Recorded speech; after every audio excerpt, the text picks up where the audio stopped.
नमस्कार, मी भाऊ तोरसेकर. तुम्ही बघत आहात प्रतिपक्ष. मित्रांनो, हळूहळू वातावरण इतकं तापलेलं आहे की अयोध्येमध्ये जी श्रीरामाच्या मूर्तीची प्राणप्रतिष्ठा होऊ घातलेली आहे, तो सगळा विषय नको तितका राजकीय झाला आहे. आणि दुर्दैव असं आहे की जे भाजप यातून राजकारण खेळतं आहे असं म्हणतात, तेच लोक यात राजकारण घुसवत आहेत. एक समारंभ आहे, एक तिथे ट्रस्ट निर्माण करण्यात आला आहे आणि त्या ट्रस्टच्या माध्यमातून आणि विश्व हिंदू परिषद या संघटनेच्या माध्यमातून या सगळ्या कार्यक्रमाचं आयोजन करण्यात आलं आहे. आणि विश्व हिंदू परिषद ही राष्ट्रीय स्वयंसेवक संघाची एक अंगीकृत संघटना आहे आणि त्याच संघाची भारतीय जनता पक्ष ही राजकीय संघटना असेल तर त्यांच्यामध्ये परस्पर सहकार्य होणं हे स्वाभाविक आहे. समविचारी लोक एकमेकांच्या कार्यक्रमामध्ये तितक्याच उत्साहात सहभागी होत असतात. योगेंद्र यादव हे काँग्रेस पक्षाचे कोणी नेता नाहीत. ते कट्टर काँग्रेस विरोधक होते.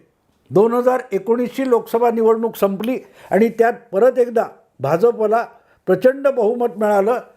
तेव्हा काँग्रेस मरत का नाही, काँग्रेस एकदाची मेली पाहिजे, इतके हातपाय आपटणारे योगेंद्र यादव आज त्याच काँग्रेस पक्षाचं पुनरुज्जीवन व्हावं, काँग्रेसला नवी उभारी मिळावी म्हणून राहुल गांधींच्या बरोबर पदयात्रा करायला निघालेले आहेत. आधीच्या कन्याकुमारी काश्मीर पदयात्रेत पण सहभागी झाले होते. मग योगेंद्र यादव त्या पदयात्रेत काय करतायत हा प्रश्न कोणी विचारला का? नाही विचारला. याचं कारण राहुल गांधी आणि योगेंद्र यादव हे समविचारी आहेत आणि त्यांचा विचार काय आहे, ते दोघेही सारखाच राष्ट्रीय स्वयंसेवक संघाचा द्वेष करतात. 2019च्या निकालानंतर योगेंद्र यादव यांचा तडफडाट झाला होता. का तर भाजप परत जिंकली. भाजपला कोणी हरवावं याविषयी त्यांच्याकडे कुठलाही प्रोग्राम नाही आहे, पण कोणीतरी हरवलं पाहिजे आणि भाजपचा पराभव झाला पाहिजे. कारण भाजप म्हणजेच RSS आणि RSSचा द्वेष ही योगेंद्र यादव यांची विचारधारा आहे. आणि नेमकी तीच विचारधारा राहुल गांधींची सुद्धा आहे. आणि म्हणून योगेंद्र यादवसुद्धा राहुल गांधी यांचे सल्लागार बनलेत, त्यांच्याबरोबर पदयात्रेत पायपीट करत चाललेले आहेत. मुद्दा असा आहे की ज्यावेळेला असे लोक एकत्र येतात, तसंच भाजप, विश्व हिंदू परिषद हे जर राम जन्मभूमीच्या विषयाची दीर्घकाळ 30-40 वर्ष आंदोलन आणि चळवळ करत होते, तर आज ते मंदिर उभं राहत असताना त्यांनी त्यात पुढाकार घेणं आणि पडलं झडल्या कामाला हाक मारल्यावर धावत जाणं, याला कोणी राजकारण म्हणत असेल तर आरोप करणारा राजकारण करत असतो. कारण तुम्हाला त्यात फक्त राजकारण बघायचं आहे. देशाच्या पंतप्रधानाला एक मोठा कारभारी म्हणून प्राणप्रतिष्ठेसाठी बोलवलं असलं तरी त्याचं सगळं आयोजन हे राम जन्मभूमी ट्रस्टकडून होतं आहे. त्या ट्रस्टला तुम्ही राजकारणी ठरवणार. ज्या ट्रस्टची निर्मिती सुप्रीम कोर्टाच्या आदेशानुसार झालेली आहे, मग राजकारण कोण खेळतं आहे? कारण तुम्हाला प्रत्येक गोष्टीत राजकारण बघायचं आणि इथे तुम्हाला समविचार दिसेल. योगेंद्र यादव आणि राहुल गांधी, काँग्रेस पक्ष किंवा आजपर्यंतची योगेंद्र यादव यांची वाटचाल ही समविचारी असते. म्हणजे काय तर ते सारखाच संघाचा आणि भाजपचा द्वेष करतात. पण योगेंद्र यादव यांचं एक वेगळेपण सांगितलं पाहिजे. योगेंद्र यादव असतील, आपल्याकडचे विशंबर चौधरी असतील, जितेंद्र आव्हाड असतील, यांच्यामध्ये एक समान धागा आहे. ते एकमेकांच्यावर प्रेम करत नाहीत, एकमेकांवर विश्वास ठेवत नाहीत, पण ते ज्याचा द्वेष करतील अशी एकच गोष्ट आहे, ती म्हणजे संघ. ज्याचा अधिक द्वेष करतात त्याच्यासाठी ज्यांचा कमी द्वेष होतो त्यांच्याशी हातमिळवणी होऊ शकते आणि त्याला इंडी अलायन्स म्हणतात. असो, तर अशा लोकांना आज राम जन्मभूमीची प्राणप्रतिष्ठा खटकते आहे, कारण राम नाहीच होता, हे सगळं त्यांचं दुखणं आहे. दुर्दैव असं असतं मित्रांनो की अशा लोकांना जेव्हा हिंदू धर्माचे सर्वोच्च आचार्य ज्यांना म्हटलं जातं ते शंकराचार्य जेव्हा त्यात सहभागी होतात त्याचं दुःख होतं. आणि हे काय नवीन नसतं. शंकराचार्य कुठले तरी एक 4 शंकराचार्य असतात, त्यापैकी कुठल्या तरी एका शंकराचार्याने हे सगळं राजकारण आहे असं म्हटलं. याचं कारण आपल्याला तेवढ्या सन्मानाने वागवलं जात नाही, आपल्याला त्या राम मंदिराच्या उभारणीमध्ये कुठलं स्थान मिळत नाही, हे त्यांचं दुखणं आहे. आणि म्हणून मग ती प्राणप्रतिष्ठा कशी योग्य आहे, अपूर्ण मंदिर असताना प्राणप्रतिष्ठेची गरज काय, नानाविध प्रश्न विचारले जात आहेत शंकराचार्याकडून. माझा मुद्दा इतकाच आहे की यापैकीच एका शंकराचार्यांना 2 दशकापूर्वी तमिळनाडूच्या मुख्यमंत्री जयललिता यांनी कुठच्या तरी एका फालतू आरोपाखाली उचलून तुरुंगात टाकलं होतं आणि दगडावर झोपायला लावलं होतं, तुरुंगातल्या दगडी लादीवर झोपायला लावलं होतं, त्यांना साधं अंथरूण पांघरून पण नाकारलं होतं. तेव्हा हे सगळे शंकराचार्य काय करत होते? कांची कामकोटी, मला वाटते कुठच्या ताट, पण कांची कामकोटीचे सरस्वती असे ज्यांना म्हणतात, चंद्रशेखर सरस्वती हे वरिष्ठ शंकराचार्य होते. आणि त्यावेळेला दुसरे जे त्यांच्याबरोबरचे होते त्या शंकराचार्यांना कुठल्या तरी खुनासाठी, शंकराचार्य मठाच्या मॅनेजरच्या खुनातले एक आरोपी म्हणून त्या शंकराचार्यांना अटक केली. तेव्हा किती शंकराचार्यांनी आवाज उठवला होता. एका शंकराचार्याचा अपमान म्हणजे हिंदू धर्माचा अपमान असं म्हणायचं असेल तर त्यावेळेला कोण मैदानात आलं होतं? यापैकी किती शंकराचार्य मैदानात आले होते? जे कोणी आज अयोध्येमध्ये तो सनातन धर्माचा उदो करत त्या प्राणप्रतिष्ठेत गुंतलेले आहेत ते सगळे साधू संत आले होते. भाजपने आवाज उठवला होता, विश्व हिंदू परिषदेने आवाज उठवला होता, संघाने आवाज उठवला होता, भाजपने आवाज उठवला होता. पण त्यावेळेला हे सगळे शंकराचार्य कुठे होते? कुठल्या बेळात जाऊन लपले होते?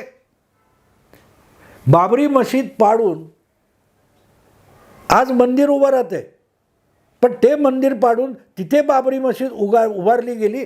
त्यावेळेला कुठले कुठले शंकराचार्य त्याच्या विरोधात आत्माहुती द्यायला पुढे आले होते? तेव्हा शंकराचार्यांच्या अधिकाराच्या आणि अधिकार क्षेत्राच्या मर्यादा जितक्या असतात तिथेच त्यांनी थांबलं पाहिजे. आणि हे बाळासाहेब ठाकरे यांनी सुद्धा स्पष्टपणे बोलून दाखवलं आहे, ज्यांना हिंदू हृदय सम्राट म्हणून देश ओळखतो. शंकराचार्यांनी आम्हाला राजकारण कसं करावं हे सांगू नये. धर्माचे सर्वात मोठे आचार्य म्हणून तुम्हाला साष्टांग नमस्कार करू, पण राजकारणात तुम्ही लुडबुड करायची नाही असं सांगणारे बाळासाहेब ठाकरे हे या देशातले माझ्या मते सर्वोच्च सेक्युलर होते. धर्म आणि राजकारण यांच्या सरळ वेगळेपण त्यांनी सांगितलं होतं की धर्माचार्यांनी राजकारणात लुडबुडायचं नाही. तुम्ही धर्माचा अर्थ सांगा, पूजा अर्चा करा, ते सगळं, आणि त्याच्यासाठी तुमच्या पाया पडू, तुम्ही द्याल तो प्रसाद तीर्थ घेऊ, पण हिंदूंनी राजकारण कसं करायचं हे तुम्ही सांगायचं नाही. हे सांगण्याची हिंमत बाळासाहेबांनी त्या काळात केली होती ज्या वेळेला राम जन्मभूमीचं आंदोलन जोरात चालू होतं. मला आठवत नाही भाजपवाल्यांनी किंवा अगदी संघाने सुद्धा इतकं ठणकावून शंकराचार्याने सांगितलं होतं. बाळासाहेब जेव्हा म्हणतात की घंटा बडवणारा हिंदू मला नको, तो उद्धव ठाकरेंना वाटतो तसा नव्हता. धर्मावर हल्ला झाला तर त्याचा प्रतिकार करायला रस्त्यावर उतरेल तो हिंदू पाहिजे, हल्ला झाल्यानंतर घंटा बडवणारा हिंदू नको, हे बाळासाहेबांचं म्हणणं होतं. असो, मुद्दा असा की आज ती प्राणप्रतिष्ठा बरोबर आहे की नाही याचं राजकारण हिंदू विरोधी राजकारण करणारे राजकीय पक्ष आणि नेते करत असतील तर त्यांच्या पंक्तीत जाऊन जर कुठलेही शंकराचार्य बसत असतील तर त्यांना हा प्रश्न विचारला गेला पाहिजे की बाबरी पाडायची वेळ आली आणि बाबरी पाडण्यासाठी आणि राम जन्मभूमी मंदिराचा जीर्णोद्धार किंवा पुनरुद्धार करण्यासाठी आंदोलन पेटलं, तेव्हा यापैकी किती शंकराचार्य त्या आंदोलनात सहभागी झाले होते? आणि नसतील तर का झाले नव्हते?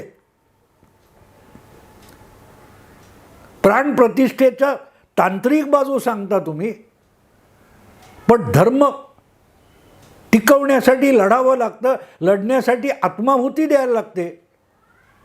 हजारो कारसेवकांनी, सामान्य हिंदू, सनातनी हिंदू धर्मश्रद्धाळूंनी त्यासाठी आपली आहुती दिलेली आहे.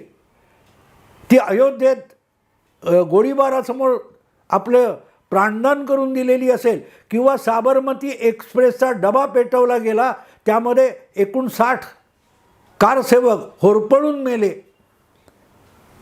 त्याविषयी कधी या शंकराचार्यांनी 2 शब्द, 2 अश्रू ढाळले होते? अख्खं साबरमती एक्सप्रेस जाळली गेल्यानंतर गुजरात पेटून उठला होता, तेव्हा बदनाम कोणाला? शंकराचार्याला केलं गेलं नाही. ती सगळी बदनामी त्याच नरेंद्र मोदी नावाच्या माणसाने, जो त्यावेळेला गुजरातचा मुख्यमंत्री होता, ती सगळी बदनामी, ते सगळे हल्ले एक हाती माणूस झेलत होता. त्याचं नाव नरेंद्र मोदी होतं.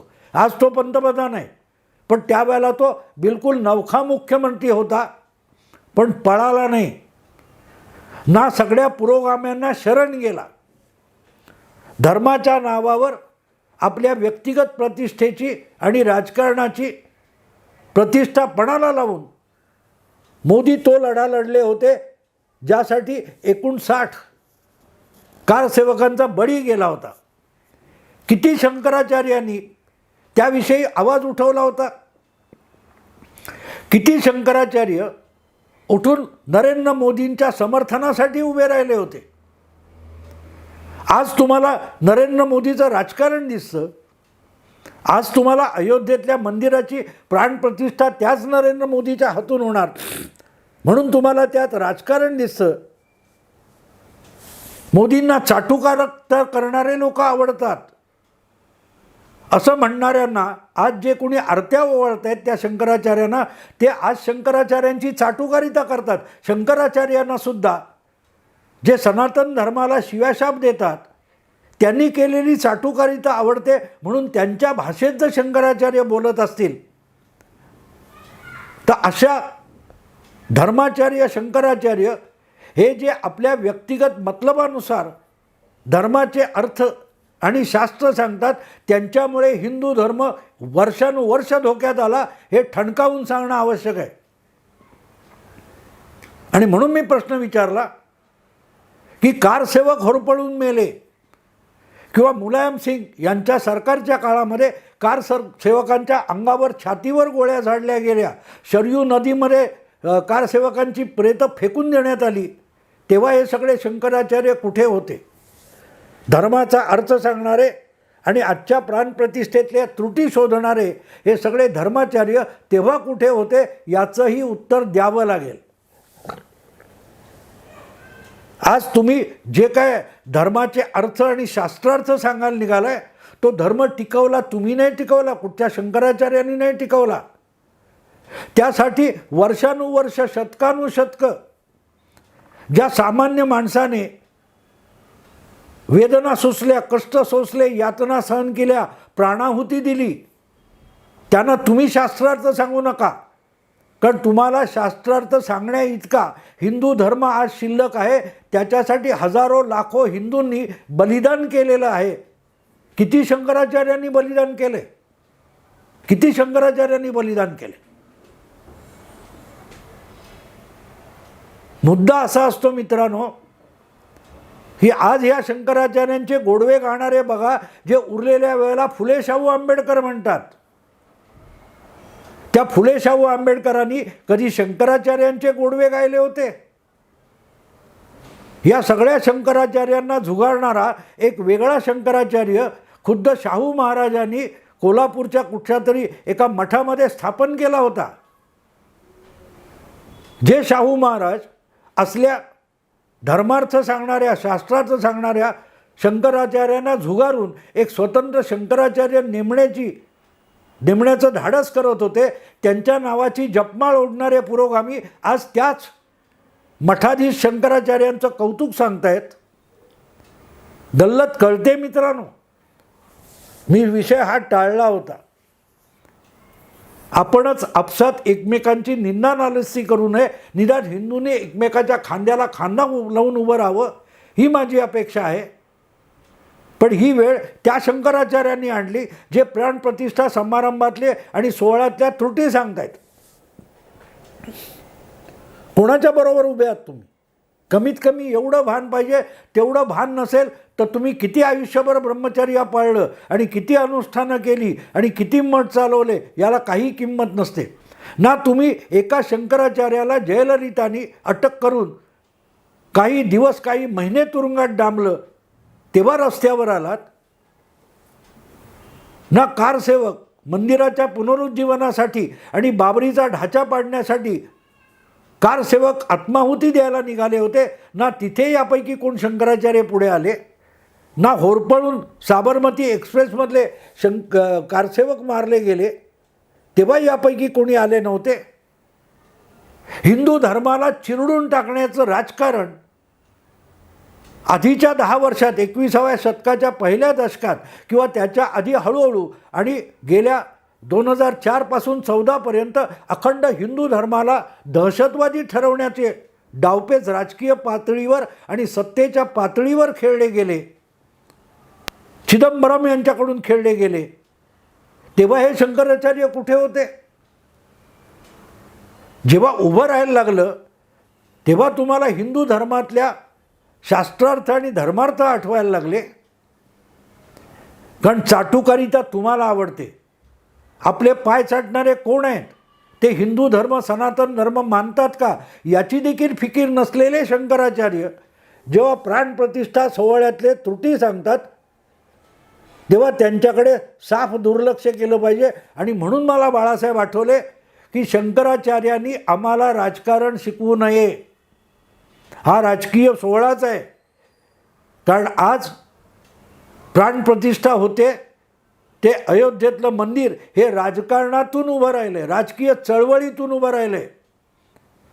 कारण या देशाचा पुरुषार्थ हा रामामध्ये सामावलेला आहे. तो पुरुषार्थ ज्यांनी जागवला त्यांना तो अधिकार आहे. कारण त्यांनी हिंदू पुरुषार्थ जागवलेला आहे. शास्त्रार्थ महत्त्वाचा नसतो, पुरुषार्थ असतो. तो कुठलाही विचारधारा तत्त्वज्ञान टिकवून ठेवतो आणि तत्त्वज्ञान टिकवलं तर त्याचे धर्मार्थ आणि शास्त्रार्थ सांगता येतात. हे जर समजत नसेल तर असले शंकराचार्य हिंदू धर्माला सुद्धा नकोत इतक्या टोकाला जाऊन मी बोलू शकतो.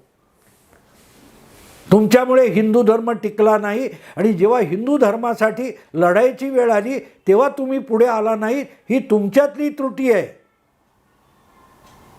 तेव्हा आज प्राणप्रतिष्ठेच्या सोहळ्याच्या निमित्ताने उचित काय, अनुचित काय, योग्य काय, अयोग्य काय, त्यातल्या त्रुटी काय हे सांगण्याचा अधिकार शंकराचार्यांना बिलकुल नाही आहे.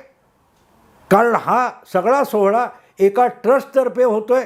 या देशातल्या पुरोगामी राज्यघटनेने ज्या सुप्रीम कोर्टाची निर्मिती केली त्या सुप्रीम कोर्टाच्या घटनापीठाने दिलेल्या आदेशानुसार हा ट्रस्ट बनला आहे आणि त्या ट्रस्टच्या माध्यमातून हे मंदिर उभं राहते. इथे तुमच्या मठामध्ये कुंठित झालेल्या